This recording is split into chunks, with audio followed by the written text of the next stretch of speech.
నమస్తే, నా పేరు సుబ్బరాజు, ఏసీ టెక్నీషియన్. ఏసీని తక్కువ కరెంట్ బిల్ తో ఏ విధంగా రన్ చేసుకోవాలి మరియు ఎయిర్ కండిషనర్ ని హెల్తీగా ఏ విధంగా ఉపయోగించాలి అన్న దాని మీద మీకు కొన్ని టిప్స్ చెప్తాను. ఎయిర్ కండిషన్ రూమ్ లో సీలింగ్ ఫ్యాన్ అన్నది ఆన్ చేయకూడదు. సీలింగ్ ఫ్యాన్ వల్ల 7 లాసెస్ ఉంటాయి. First loss, air condition room లో చల్లగాలి కింద, వేడిగాలి పైన ఉంటుంది. సీలింగ్ ఫ్యాన్ ఆన్ చేయడం వల్ల ఫస్ట్ టైం మీకు ఎయిర్ కండిషనర్ లో వేడిగాలి తగిలినట్టు అనిపిస్తుంది. ఆఫ్టర్ దట్ రెండు మిక్స్ అయిపోవడం వల్ల మీకు అది తెలియదు. దీనిని పూర్తిగా మీరు చూడాలి అనుకుంటే ఇన్ఫ్రారెడ్ కెమెరాతో పిక్చర్ తీసినప్పుడు హై టెంపరేచర్ అంతా ఆరెంజ్ కలర్, లో టెంపరేచర్ అంతా లైట్ బ్లూ కలర్ కనబడుతుంది. First loss, cooling ceiling supply చేయబడటం. రెండో లాస్, ఎయిర్ కండిషనర్ అంటే గాలిలో ఉన్న తేమని బయటకి తీస్తుంది, గాలిలో ఉన్న హ్యూమిడిటీ పర్సెంటేజ్ ని మెయింటైన్ చేస్తుంది. ఓన్లీ ఎయిర్ కండిషనర్ మాత్రమే తిరిగితే గాలిలో ఉన్న తేమ బయటకి పర్ఫెక్ట్ గా తీయబడుతుంది, డీహ్యూమిడిఫికేషన్ చేయబడుతుంది. అదే రూమ్ లో సీలింగ్ ఫ్యాన్ ఆన్ చేయడం వల్ల దాని సైకిల్ కి ఈ ఎయిర్ సైకిల్ అడ్డు రావడం వల్ల గాలిలో ఉన్న తేమని బయటకు తీసి పర్సెంటేజ్ తగ్గిపోతుంది. తేమతో కూడిన చల్లదనం ఇక్కడ ఏర్పడుతుంది. తేమతో కూడిన చల్లదనం వల్ల ముక్కులు పట్టేయడం, పంపు చేయడం, నాకు ఏసీ పడదు, తలపోటు వస్తుంది అనే పదాలు మీరు వినే ఉంటారు. నిజంగా ఎయిర్ కండిషనర్ వల్ల ఇవన్నీ జబ్బులు వస్తే డాక్టర్ ఐసీయూలో ఎందుకు పెడతారు? డాక్టర్ ఐసీయూలో పెడతారంటే ఇట్స్ ఏ హెల్తీ యూనిట్. అది పర్ఫెక్ట్ గా కంఫర్ట్ జోన్ లో మనం ఎయిర్ కండిషనర్ యూజ్ చేస్తున్నాం మాత్రమే. Second loss. Third law of the air conditioner using while ceiling fan running. మీరు 3 అడుగుల లోపు స్లీపింగ్ ఏరియా ఉంటుంది, 6 అడుగుల లోపు లివింగ్ ఏరియా ఉంటుంది. ఎయిర్ కండిషనర్ ఆన్ చేసినప్పుడు 3 feet కూల్ చేసుకోవడానికి compressor 2 to 4 hours in duration of 8 hours. 8 గంటల్లో ఒక నైట్ కి మనం ఏసీని వినియోగించినప్పుడు 3 feet మాత్రమే కంఫర్ట్ జోన్ లో మనం వినియోగించుకుంటే కంప్రెసర్ 2 to 4 hours మాత్రమే తిరుగుతుంది కంఫర్ట్ జోన్. అదే టెంపరేచర్ వద్ద మీరు ఫ్యాన్ ఆన్ చేస్తే కంప్రెసర్ ఎక్కువసేపు తిరిగి కంప్రెసర్ లైఫ్ టైం తగ్గిపోద్ది, మీకు కరెంట్ బిల్ పెరుగుతుంది. 4వ నష్టం, మనం రన్ చేసినంత సేపు బయట మిషన్ నుంచి కండెన్సర్ ఎయిర్, హాట్ ఎయిర్ వస్తుంది. అంటే మనం చల్లబడుతూ ప్రపంచాన్ని వేడి చేస్తాం, GWT, గ్లోబల్ వార్మింగ్ టెంపరేచర్. మనం 3 అడుగులు లేదా 6 అడుగుల స్వప్నం కోసం వినియోగించినప్పుడు వచ్చిన టెంపరేచర్ చుట్టుపక్కల వాతావరణాన్ని 1 degree రైజ్ చేస్తే కంఫర్ట్ జోన్ లో, అదే జోన్ లో మనం ఫ్యాన్ ఆన్ చేస్తే కంప్రెసర్ ఇంకా ఎక్కువసేపు తిరిగి ఇంకా ఎక్కువ హీట్ ని ప్రొడ్యూస్ చేస్తుంది. 6th లాస్, మనం ఎయిర్ కండిషనర్ ని క్లోజ్డ్ సర్క్యూట్ లో యూజ్ చేస్తాం, డోర్స్ అన్ని క్లోజ్ చేస్తాం. మనం క్లోజ్డ్ సర్క్యూట్ లో యూజ్ చేస్తున్నప్పుడు మనం వదిలిన కార్బన్ డైఆక్సైడ్ ఎక్కడికి వెళ్తుంది? ఇదే రూమ్ లో. సెకండ్ క్వశ్చన్, ఎటువైపు వెళ్తుంది?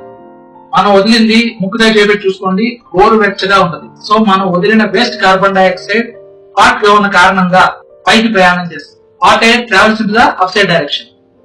సో ఫ్యాన్ ఆన్ చేయకుండా ఉంటే మనం వదిలిన వేస్ట్ గ్యాసెస్ అన్ని పైన లిఫ్ట్ అయ్యి, మీరు ఫ్యాన్ ఆన్ చేస్తే వాటిని కింద దించుకున్నాడు. 7th లాస్, సాధారణంగా ఎయిర్ కండిషన్ కరెంట్ బిల్ ఎక్కువ తీసుకుంటుంది అని అనుకుంటుంది. కానీ ఎయిర్ కండిషనర్ లో ఇండోర్ యూనిట్ లో ఉండే ఫ్యాన్ మోటార్ 20 to 25 వాట్ మాత్రమే ఉంటుంది. ఎనీ కంపెనీ అవుట్డోర్ ని మీరు టెంపరేచర్ కంట్రోల్ తో ఆపుకోగలిగితే అతి చిన్న ఫ్యాన్ ఇండోర్ యూనిట్ లో ఉంటుంది. Ceiling fan 100 what. Power consumption wise గా చూసుకున్న ఇండోర్ యూనిట్ అతి చిన్న ఫ్యాన్. ఎయిర్ కండిషన్ రూమ్ లో సీలింగ్ ఫ్యాన్ వాడకూడదు. కానీ ఎయిర్ కండిషన్ రూమ్ లో చూసిన గాలి, ఎయిర్ కండిషనర్ చూసిన గాలి ఎదురుగుండా ఉన్న వ్యక్తులకు మాత్రమే సరిపడా CFM, cubic feet per minute air supply ratio, దానికి ఎదురుగుండా వ్యక్తులు మాత్రమే అందజేస్తారు. మరి అటుపక్కన ఇటుపక్కన లేదా అన్ఈవెన్ ప్లేస్ లో ఇన్స్టాలేషన్ చేసినప్పుడు ఎయిర్ సర్క్యులేషన్ నిమిత్తం table fan, stand fan, tower fans ఈ మధ్యన కింద నుంచి గాలి వీచే సాధనాలు ఏవైనా పెట్టడం వల్ల ఎయిర్ కండిషనర్ రూమ్ లో లాసెస్ అంటూ ఉండవు, హెల్త్ లాసెస్ ఉండవు. ఎయిర్ కండిషనర్ కరెంట్ బిల్లు పెరగదు, ఎయిర్ కండిషనర్ కూడా బాగుంటుంది. సో ఎయిర్ సర్క్యులేషన్ నిమిత్తం టేబుల్ ఫ్యాన్, ఆ స్టాండ్ ఫ్యాన్, ఆ parachute fan, tower fan, any fans కింద సర్క్యులేషన్ బిలో 6 feet హైట్ మనం ఫిక్స్ చేసుకోవచ్చు. Benefits of air conditioner indoor unit running. Indoor unit తిరగడం వల్ల 4 రకాల బెనిఫిట్స్ జరుగుతాయి. 1, ఎయిర్ ఫిల్టరేషన్, గాలిలో ఉన్న డస్ట్ ని ప్యూరిఫికేషన్ చేస్తుంది ఎనీ ఎయిర్ కండిషనర్. 2, గాలిలో ఉన్న తేమని బయటికి తీస్తుంది. దీనికి సమయం ఎక్కువ పడుతుంది, 2 to 4 hours మినిమం. ఇక్కడ వచ్చిన గాలిలో తేమని బయటికి తీయడానికి సమయం ఎక్కువ పడుతుంది. కూలింగ్ వెంటనే వస్తుంది, బట్ హ్యూమిడిటీ కంట్రోల్ అవ్వడానికి కొంచెం టైం పడుతుంది. 3వది, మనం ఏదైతే టెంపరేచర్ రిమోట్ లో ఇచ్చామో ఆ టెంపరేచర్ వచ్చే వరకు రూమ్ ని చల్లబరుస్తుంది. ఎయిర్ కండిషనర్ తెలుగు మీనింగ్ సమశీతోష్ణ స్థితిని ఏర్పరచడానికి మిషనరీని రన్ చేస్తుంది. 4th బెనిఫిట్, ఎయిర్ కండిషనర్ లో వాటర్ వస్తుంది, హ్యూమిడిటీ వాటర్ వస్తుంది అని చెప్తున్నాం కదా. అయితే ఆ హ్యూమిడిటీ వాటర్ కూడా H2O, 2 హైడ్రోజన్ అణువులు, 1 ఆక్సిజన్ అణువుతోనే ఉంటది వాటర్. సో మనం వదిలిన CO2 ఆ కాయిల్ నుంచి, తడిసిన కాయిల్ నుంచి రావడం వల్ల ఇక్కడ ఆక్సిజన్ లెవెల్స్ మెయింటైన్ అవుతాయి, బెస్ట్ ఆక్సిజన్ లెవెల్స్. ఈ 4 బెనిఫిట్స్ జరగాలి అంటే ఎయిర్ కండిషన్ రూమ్ లో ఇండోర్ తిరగాలి. Next, how much temperature uses for best power consumption in air condition room. మనకి చాలా మంది అనుకుంటారు 18 పెట్టుకుంటే కంప్రెసర్ ఫుల్ కూలింగ్ వస్తుంది, 25 అలా పెట్టుకుంటే కంప్రెసర్ తక్కువ కూలింగ్ వస్తుంది అనుకుంటాం. కానీ normal air conditioner constant speed అని ఈ మధ్యన రాస్తున్నారు, ఒకటే లాగా కూలింగ్ ఇస్తుంది. 18 degrees అంటే 18 degrees వచ్చే వరకు కంప్రెసర్ ఎక్కువసేపు తిరుగుతుంది. 25 degrees పెడితే 25 degrees వచ్చే వరకు కొంచెం సమయం తగ్గి తిరుగుతుంది తప్ప కంప్రెసర్ లో స్పీడ్స్ ఉండవు. సో ఇంకా ఎంత వాడాలి టెంపరేచర్? మన ఇండియన్స్ అందరికీ కూడా 25 to 30 comfort zone for Indians. అంటే మనకి 25 degrees వస్తే టెంపరేచర్ చల్లదనం అనిపిస్తుంది, మనం ఎక్స్ట్రాగా ఉలెన్ వేర్ చేసుకుంటాం. అదే 30 degrees అబౌవ్ వెళ్తే హాట్ అంటాం, వేడిగా ఉంటాం. సో మన ఇండియన్స్ కి 25 to 30 comfort zone for Indians. So ఇంకా ఎంత వాడాలి టెంపరేచర్? ఎయిర్ కండిషన్ రూమ్ లో మనకి యూసేజ్ ఉన్నప్పుడు ఒక అరగంట ముందు, ఉదాహరణకి ఒక నైట్ గురించి మాట్లాడుకున్నాం, 9:30కి స్లీపింగ్ టైం అయితే ఒక హాఫ్ అన్ అవర్ బిఫోర్ 9కి ఏసీ ఆన్ చేయాలి. ఎంత పెట్టాలి టెంపరేచర్? 25 degrees సెంటిగ్రేడ్ పెట్టి స్వింగ్ పెట్టి ఉంచితే రూమ్ ముందు కండిషన్ వస్తుంది. ఆఫ్టర్ దట్ మనం వస్తే అప్పుడు మనల్ని కండిషన్ చేస్తుంది. ఇనీషియల్ స్టార్టింగ్ లో 25 degrees రావడానికి కొంచెం సమయం పడుతుంది. ఆఫ్టర్ దట్ మీరు వచ్చి పడుకున్న తర్వాత చలి అనిపించినప్పుడు మీరు ఎనీ ఎయిర్ కండిషనర్ రిమోట్ లో ఉన్న బటన్స్ ని అబ్జర్వ్ చేస్తే థర్మోస్టాటిక్ బటన్స్ సెపరేట్ షేప్ గానీ, రేడియం ఇవ్వడం గానీ, మిగతా బటన్స్ ని క్లోజ్ చేయడం గానీ, ఐడెంటిఫికేషన్ కి వీలుగా థర్మోస్టాట్ బటన్స్ ని మాత్రమే ఉంటాయి. అంటే కారణం, రెగ్యులర్ గా కస్టమర్ యూటిలైజ్ చేయవలసింది థర్మోస్టాట్ బటన్స్ మాత్రమే ఎక్కువ. సో మనం 25 నుంచి 30 వరకు ఇంక్రీజ్ చేసుకుంటూ వెళ్ళాలి. ఎందుకు అంటే మనకి చలి వేయకూడదు, చెమట పట్టకూడదు.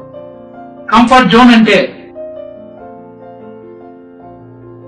మనకి టెంపరేచర్ ఏ విధంగా ఉండాలి అంటే డిసెంబర్ లేదా జనవరి నెలలో ఫ్యాన్ లేకుండా పడుకున్న రోజు ఒకటైనా ఉంటది కదా, అంటే దాన్ని కంఫర్ట్ జోన్ అంటే. ఎయిర్ కండిషనర్ తో కంఫర్ట్ జోన్ క్రియేట్ చేసుకోవడం వరకే. అతి శీతలం మంచిది కాదు, అలాగే అతి హాట్ టెంపరేచర్ మంచిది కాదు, ఆ టెంపరేచర్.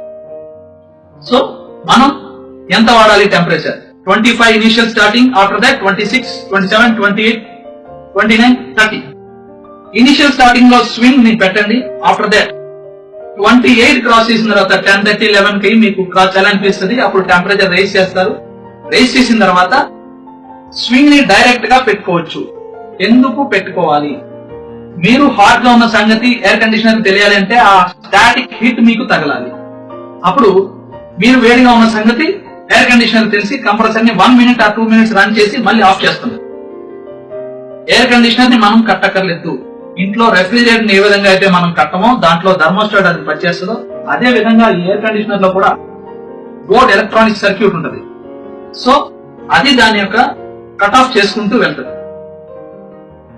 టెంపరేచర్ వన్స్ ఒకసారి రీచ్ అయిన తర్వాత అతి చిన్న ఫ్యాన్ మాత్రమే మనకి తిరుగుతుంది.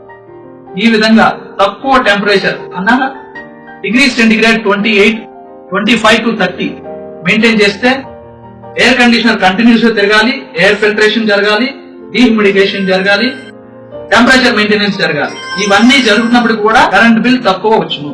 Thank you.